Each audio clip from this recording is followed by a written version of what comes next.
Good afternoon, everyone. It's very clear, and we all know, that Maduro is a vile creature, ruthless in the way he treated the people of his country. There was an election which he lost, and so he's an illegitimate leader of the country. It's also very clear that our military performed excellently in the execution of the assignment they were given by the President of the United States. It is not clear what comes next. It does not clear how Venezuela becomes a democracy, which it can be, which it has been. And the President even threw the recipient of the Nobel Prize under the bus and now supporting Maduro's vice president, who's by some accords more ruthless than he. I know of this because I visited Venezuela when Chavez was there. He was horrible. He was horrible. I thought he couldn't be worse, but Maduro was worse. So this isn't about any regrets about him, and it's with praise for our military. But it's hard to accept any judgment on the part of our Secretary of Defense. Since this administration has been in, 37,000 people have been dropped from the Veterans Administration. And now they're announcing that 37,000 more will be dropped. I mention that because many of these workers at the VA are veterans themselves. And I don't trust the Secretary of what he says war. It's about defense of our country. There's a big difference in the word. He was the head of something called Concerned Veterans of America, some made-up name. For 20 years, I had meetings with 35 congressionally recognized veteran service organizations. His organization came in one day with some plan. We said, you're not certified, you're not at the table, that's it. Because their goal, as funded by the Koch brothers, was to privatize the VA. So while we praise the work of our military in this operation, let us be mindful what it means to our veterans if we're going to privatize it. And that is what he did as the head. That was his goal as head of the Concerned Veterans of America, whatever that fake group is. He was dismissed, as you know, for various reasons, which I won't even go into, but it was about incompetence. And now he's the Secretary of War. So when we go to a briefing and he's part of the presentation, it's very hard to come out with any respect for what has been said there. And again, Maduro's a crook, a thug, ruthless. His successor, the vice president, same thing. Our troops are wonderful. Let's not create a war that produces more veterans when you're in a place where you're firing people at the VA and wedded to moneyed interests that want to privatize the VA and make money off of it. I have no respect for the values that were presented there. Madam Speaker, you've seen a lot of these administration official briefings over the years. Do you feel lied to by this set of briefers, this administration? Well, I really can't talk about what's in there. You know, I have 30 years of intelligence leadership as the top of the committee, a member, a leading Democrat, and again, a gang of 8 for years. So I really can't speak to what has been said in these meetings and what my judgment is of what they said, but my judgment of who they are is what I was talking about. The reason I ask is because many of the members have come out and said, well, I feel that they're lying to us, or at least they're not being honest. And I guess the question is, for administration officials like a Secretary of State or Secretary of Defense who are lying to Congress, what is the recourse for them? Well, it's not a question of lying, it's a question of withholding the truth. Many things are true, but the complete picture is not always there. And they have their sort of funny way of brushing things off. But I'm not even going into the process of the fact that they have engaged our military in something that they haven't come to Congress for. But what I will go into is that we have yet to hear from them, and I'm not going into what's been in there, but we have yet to hear from them what the cost of this operation was. And what this is about oil, this isn't about drugs. If this were about drugs, he would not have pardoned Hernandez. It's about money in Honduras, and it's about money in Venezuela. It's about money in Argentina at the same time as they want to withhold health care funding for people in our country. So let's get back to the kitchen table. Let's not distract with all the rest of this. If this were truly about drugs, we would have serious funding for treatment on demand in our own country. That's the way to reduce drug use in America. Madam Speaker, let me ask you a moment from a constitutional and a former speaker perspective about war powers. The idea that, Congress has some powers here, the president has some powers here.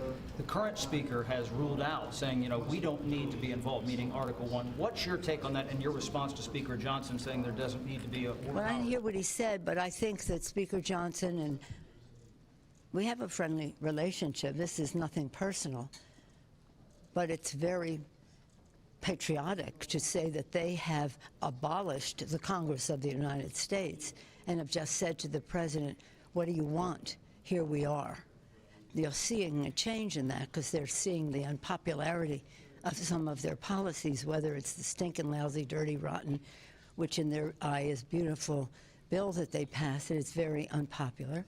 You see it with what they're doing, withholding subsidies for people who need health care in our country. You see all of that. So it's because that's what the president wants. But the fact is, and this is not, I think, as far as the American people are concerned, they want to have their needs addressed. Whether they care about if and when Congress was notified is important to them, but it's more important to us because that's our responsibility, our respect for the institution, the separation of power, which was the beauty, the exquisite beauty of the Constitution, Chad. Is he ceding too much power to the executive branch? Absolutely, positively. Detail. Yes, well, name any subject. Name any subject. Look at a tax cut for the richest people in the country and not wanting to have subsidies for people with health care.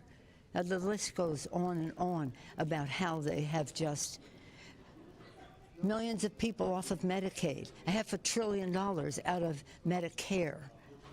The list goes on and on. You know what the list is. Yes, sir. You mentioned that the current acting president in Venezuela might be just as bad as Maduro, even more so. Why do you think that the U.S. government is putting their faith, at least in the moment, in her, and why is that your assessment? Well, first of all, it's not my assessment. It's the assessment of the winner of the Nobel Peace Prize. That's what she said. It's more ruthless under this person. It would be more ruthless under this person, and they're already seeing evidence of that. So I'm just quoting the person of the party that won the last election, but nonetheless, Maduro was declared president. What was the second part? It was that, why do you think the administration is allowing money. It's oil. It's about oil. It's about money.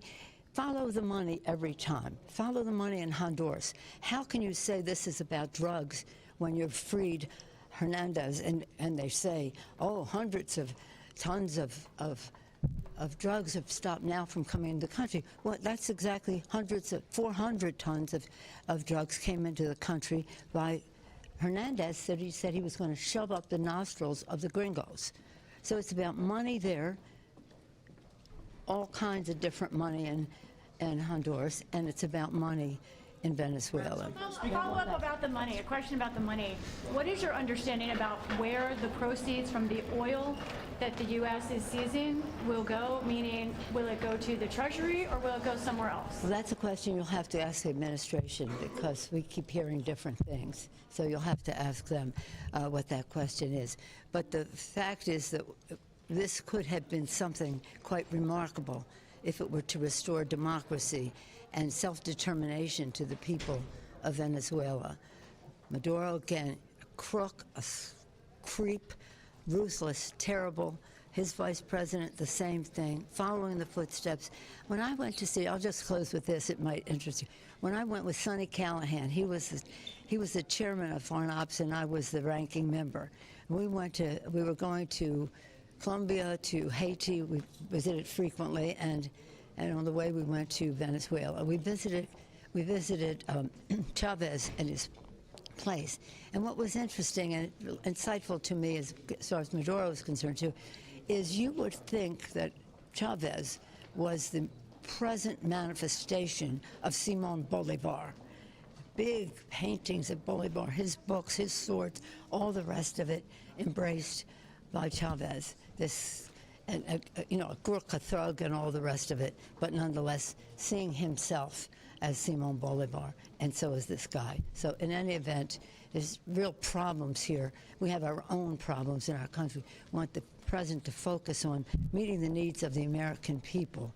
And we don't know what the cost is of this, and we don't know where the money is going. But we do know is that we're going to have a vote tomorrow to present these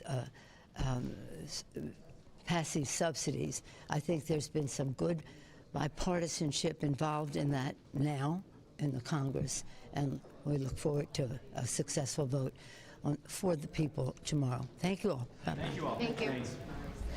Give you a couple of thoughts and take one or two questions. I've spoken extensively on this after the Gang of Eight briefing, of course. As you all know, we heard from the officials that are here still on the stage taking questions from House members. We had, I believe, a full House. I think almost every member of the House, Republican and Democrat, were present today.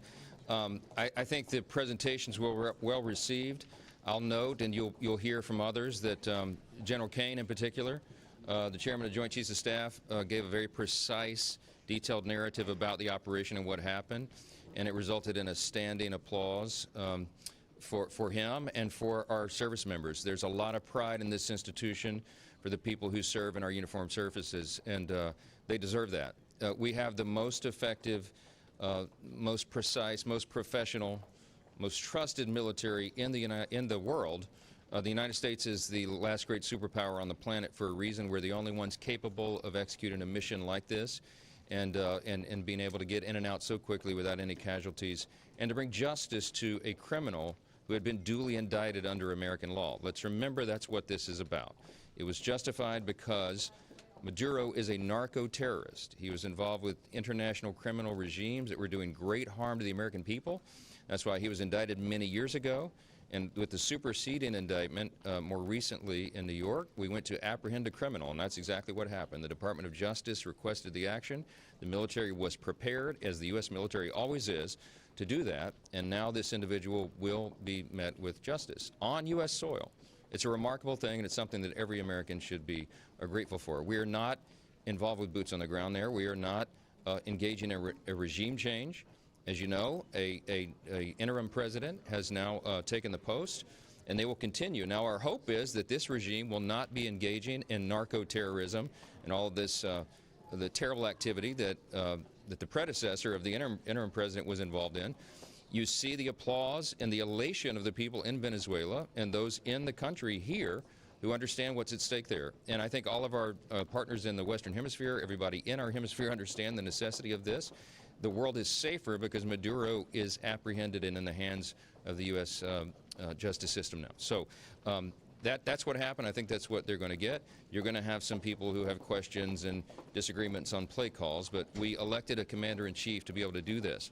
President Trump is a strong president. He takes decisive action, and that sends an important message to other dangerous people, terrorists and tyrants around the world. I think that's an important role for America to play. So, can I pick up on the boots on the ground mention that you just gave? The administration is leaving the door open to that possibility, be it for Venezuela, be it for a potential coercion in Greenland. Based on the briefing that you got now and that you've had conversations with the administration, would you feel comfortable with service members being put in harm's way for these end games, whatever they are? No, we don't anticipate boots on the ground. That is not the. Well, let me answer the question. That is not the administration's objective. That is not their expectation, and that I think that sentiment is shared by everybody in the auditorium today.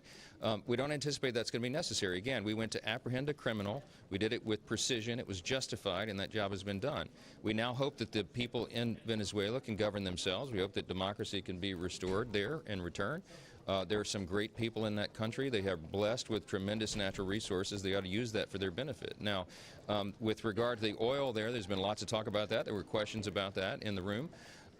Our U.S. oil companies have the capability to allow that infrastructure to be repaired and put back into use. And, of course, there's 30 million barrels or so that are at issue right now. The Secretary of State gave information in here that went a little further probably than the public comment that's been made, but all of that will be part of the transactions and the transition that happens in Venezuela. We're hopeful that this can happen on a very short order. We assume there will be elections set in short order, and we don't anticipate U.S. troops being needed or necessary there. We're hopeful that they can do it. Yeah.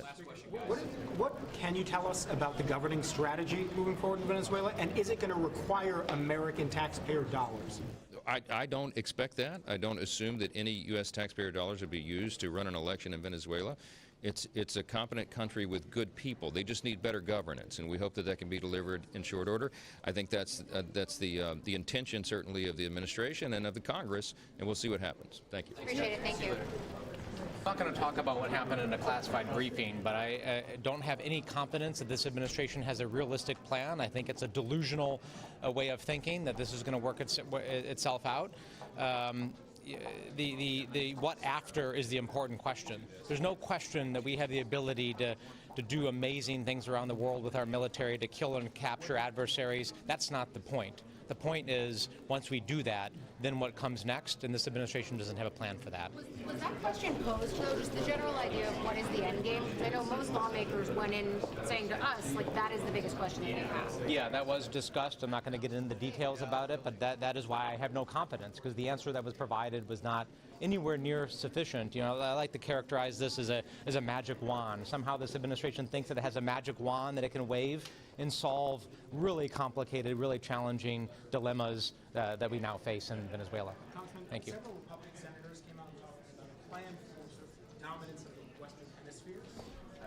Was it your impression that there will be more beyond Venezuela, places where the U.S. might be heavy-handed? I bristle at this whole issue of dominance, right? Do we want to have friends and partners, or do we want to be an empire, right? Is this going to be just an extortion ring, where the administration extorts foreign leaders to extract concessions, or do we want to have friends and allies? I'm somebody that firmly believes that we are the strongest when we lead with our morals and our values, and we have friends and allies, and we simply just don't extort other countries like a racketeering racket. Thank you. What was your impression? Very impressed. It was really a hand in glove. Help him with that mic right there. Help her. The professionalism of our special forces and our military is beyond reproach. Do they have a long-term plan? Like, do you feel confident that there's a clear end game? I do. I think this morning with the seizure of the tankers, there's been a lot of blowback on that, and I think that's misdirected because obviously they're using the oil to fund our enemies. I think that's pretty apparent. Was there worry expressed in that room about the ripple effects that it might have with Russia or China? No, I think as a matter of fact, it was a very good offensive move because it's like when I play pool, I'm just hitting the cue ball. But I think this Trump administration is looking 3 balls down the field, and you clearly see China was there. The timing was impeccable. Sent a message to China. They need to back off. I think it sent a clear message to Cuba and some other dictators around the world that we're not playing. We continue to hear no boots on the ground. Right. But did you come away with the impression that... No talk of that. No talk of that whatsoever. So there are reports that there are sporadic instances of Yeah. violence there. We've had people on the ground there my entire life in this hemisphere. So to say, I mean, most of those jugheads in there couldn't name a quarter of the countries that our military is in right now. So that, to me, is not an argument anymore. I don't think we're putting boots on the ground per se. I just don't see that as a risk. What is you said that there is a plan.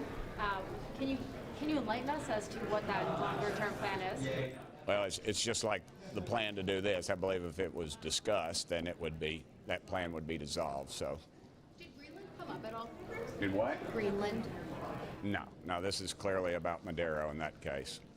Even aside from the briefing, your thoughts on the White House rhetoric around Greenland and not removing a military invasion from the table, from their options? I just think they're playing y'all. Y'all got to quit swinging at the low pitches. So you don't I don't. there's no military interest. I mean, other than rare earth minerals, which probably aren't so rare because we've got some of them here, just the bureaucrats won't let us get them. I don't see a military movement towards Greenland. There's no constitutional concern there. I just don't see that. That wasn't discussed, but I don't. Did you get a sense of the timeline for any transition to elections, or is that still? No, I did not. Everybody else good? Thank you. All right. Thank y'all. That Secretary Hegseth or Rubio have any kind of plan for what the president is trying to implement here? No, I did not get a sense that they have any legitimate plan for what comes next. And although we obviously can't talk about their answers to questions in a classified briefing, there are a lot of questions from both Democrats and Republicans about what comes next, what the timeline is, and they basically refuse to answer any of those questions. Were there any conversations in that room about where Machado factors in terms of eventual leadership? There were questions, but there were no answers. Congressman, any impression you got that boots on the ground in Venezuela might be possible if there are further instances of violence there? I mean, at some point, you begin to question the value of these briefings when they're just lying to Congress, all the way along, and have been clearly doing that for months now. So, it's almost immaterial to try to tell you what the answer to that is. What's the recourse for lying to Congress, though? Well, you would think that Democrats and Republicans would stand up for this institution, but it doesn't seem that Republicans are willing to do that. I mean, they're basically applauding their own emasculation. And to stand idly by while this administration throws out the Constitution and lies to members of Congress who are elected to represent the American people, not this administration, it just blows my mind. Congressman, you said that they didn't have some answers for several questions from members. Well, I don't know if they didn't have them, or they were lying about them, or they just refused to answer. Do you feel like they're winging it, though, or do you feel like they have a plan? Oh, absolutely, they're winging it. I think the military clearly had a plan, but I think this administration is completely winging it. Did the Russian-flagged oil tanker seizure come up? It did come up briefly, but I can't speak to the details, any details of the classified briefing. Concerns about Russia's possible reaction to that? No, I don't. Resolution fails, what does Congress do from that? If the president decides to go to Greenland or Cuba? Well, I mean, look, there are a lot of things that we can do. And we can have votes and we can have debates, and that's what Congress always does. We should not stand idly by while any administration, Democrat or Republican, lies to Congress. And I've been here through both Democratic and Republican administrations, and I have never seen the level of lying to members of Congress that you see with this administration. Representative Crow just said that the administration is sort of relying on magical powers to make sure that things go the way that they want to. Do you have the same sentiment? Do you have any confidence that what you were just taught in there, that there's any kernel of truth? I mean, if the administration is relying on magical powers, then that's maybe even more of a plan than they gave to us.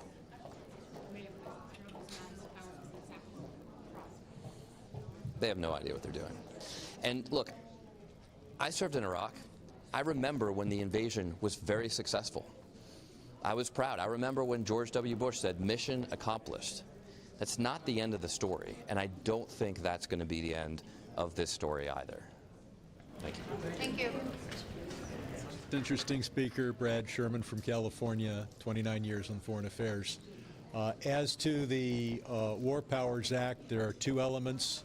One is notification. We know that the president gave notification to oil company executives without giving notification even to the top 4 or 8 members of Congress, saying that members of Congress would leak, I don't know about oil company executives. The second part of the War Powers Act relates to a possible invasion and pacification of Venezuela. That requires congressional approval, not just notification, but approval. Every administration since Nixon has claimed the War Powers Act cannot be enforced or is not binding on the executive branch. But Republican attorneys general have testified that the provision that I now have in the Defense Appropriations Bill and have had in there for the last 10 years. No money shall be spent in contravention of the War Powers Act is binding. As to where the money would be kept, if it's kept in the United States, it's possibly subject to Venezuelan creditors. So it will probably, it's my understanding, it will be in a bank account somewhere where the creditors of Venezuela can't get at it, but under the control of the United States. We've had Chavez, we've had Maduro, and now we have Rodriguez. They are all ideologically very similar. Maduro was subject to substantial economic pressure and was not sufficiently compliant with the goals of the United States. We'll have to see if Rodriguez is. We have a limited amount of pressure on that government, and it appears as if the only thing that is Trump's bottom line is that she has to help American oil companies. So whether we will, I do not expect that this president will work effectively for democracy in Venezuela, but I do think he will work to make sure that American oil companies can profit from Venezuelan oil. The real question is, are we going to invade and occupy Venezuela? And I don't think we will. I don't think we should. I don't think it's legal without the consent of Congress. And in the absence of a belief in Caracas that we are about to, I don't expect them to provide any concessions except for ones that are probably in their economic interest, and that is better access for U.S. oil companies.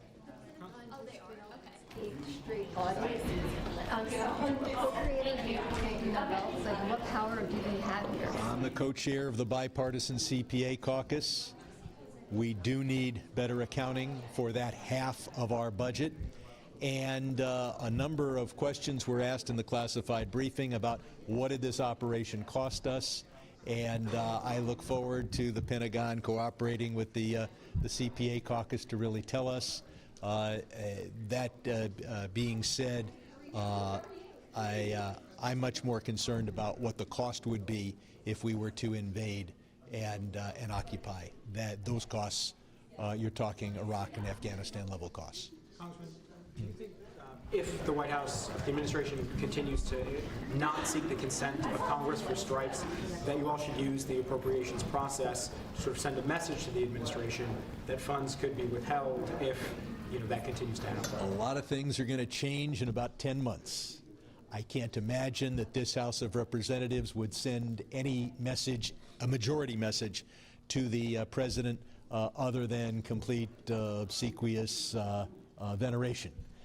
But I do think we can use the appropriations process, and in a way, the one provision I have in the appropriations bill is the use of the appropriations process. It is questionable what are the war powers of Congress versus the command powers of the United States.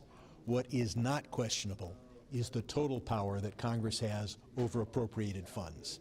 And if any money is expended in contravention of the War Powers Act, there you have the use of the appropriations process. Do you think the briefing provided any more support for a war powers resolution on Venezuela than there was before the break? No. We were not told of any plan and what the casualties would be, what the cost would be of an invasion and occupation of Venezuela. And if we limit our objectives to additional oil company profits, I think we will get what we want from Rodriguez. It's not a great day for drug interdiction. It is a great day for oil company profits. And the drug thing was about the Hernandez point that the Speaker Emerita already made. Can we get your just impression about, in terms of what if there may be a strategy moving forward for governing Venezuela? Do you have confidence that whatever strategy you just heard could be successful? Big question. Did I hear a strategy? The answer is no. There's been no planning. Look, I saluted General Kane. The military dotted every I, crossed every T, went through every scenario, for months. from back in August. On the other side, as to what happens, there's been zero. There's no plan, nothing on how do we move forward subsequent thereto. All we've heard, the President of the United States has not said diplomacy or democracy one time. He's only said, we're taking their oil and we're going to tell them what to do. If they don't do what we want them to do, we're going to take them out. That's not democracy, and that's not hearing the voice of the people of Venezuela. The people of Venezuela, what they've been fighting for all along is having elections and having those election results adhered to. That's what they want. They also are concerned, and we didn't hear anything in that regards, those that are here in the United States and those that have escaped, you know, are they going to be pushed back to Venezuela now with this unstable government? Is TPS going to be restored to them, or are they going to be forced to go back? Those that are here. And let me also just say, you know, just to think that the longer that this lingers, you've got nefarious individuals that could try to take advantage. The ELN is still there. The FARC is still there. They're in the bushes somewhere hiding. And as long as you have instability, that then opens a door for them to try to take advantage and do certain things to the people of Venezuela. And then on top of that, don't the American people need to know exactly what it shouldn't they have the right? Not only members of Congress, I mean, clearly those oil barons who wanted, they have the right to know because the president has said, he told them before the invasion, talked to them before, and he talked to them right after, even before he talked to members of Congress and the American people. So don't the American people have the right to know at least how much it cost? We have no clue of how much this has cost the American people. We are about to, you know, many Americans, people in my district are talking about now they can't get the tax credits that they need for health care. We were about to talk about the issues of affordability in the budget that we've got to deal with and hopefully not have another shutdown. Won't give them a dime, but won't tell us how much money we're spending right now or how much we've spent with the ships just waiting and sitting for months in the Caribbean Sea. What does it cost us? And guess what the results of all what those $1 billion are? To get 2 people. Billions of dollars to get 2 people. Bad people, admittedly.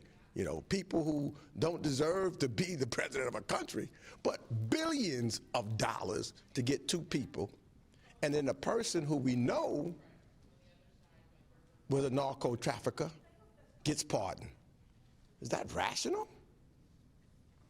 You just made a point over there comparing Maduro to what we saw in this country with January 6th. Can you just make that point again?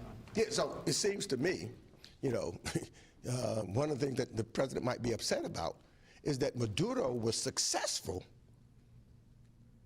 in stealing an election and the results just, well, Donald Trump was not. That's what he's trying to do, and that's what he continually says, that he won the election when clearly the count was not there. So I don't know whether he's upset about that because Maduro was successful in stealing an election, and he was not. And as a result, what he did, just celebrated January 6th, he pardoned all of those who was in conspiracy with him to try to steal an election in the United States of America. Did you get a sense at all of the implications for Colombia, Cuba, especially if there are people leaving Venezuela going to Colombia? Well, I will tell you that there is great concern, and I've heard today, you know, because of that kind of instability, and if it lasts long, people will be running across those borders from Venezuela continually to Colombia, to Brazil, to Peru, to all the countries neighboring there because of instability. And, you know, what we've also heard today, and I've got, you know, some sources that come back to me that's on the ground, people that I know for a long time because of relationships in Venezuela. They just passed a law saying that they're going to go after individuals who either agrees with what took place, etc. So the people in Venezuela on the streets are scared. So this does not help at all in that regards. They want democracy. They want to be safe. And that's still an issue. Thank you. Is there going to be another war powers vote in the House on Venezuela? Probably. Can you lead that or whatever?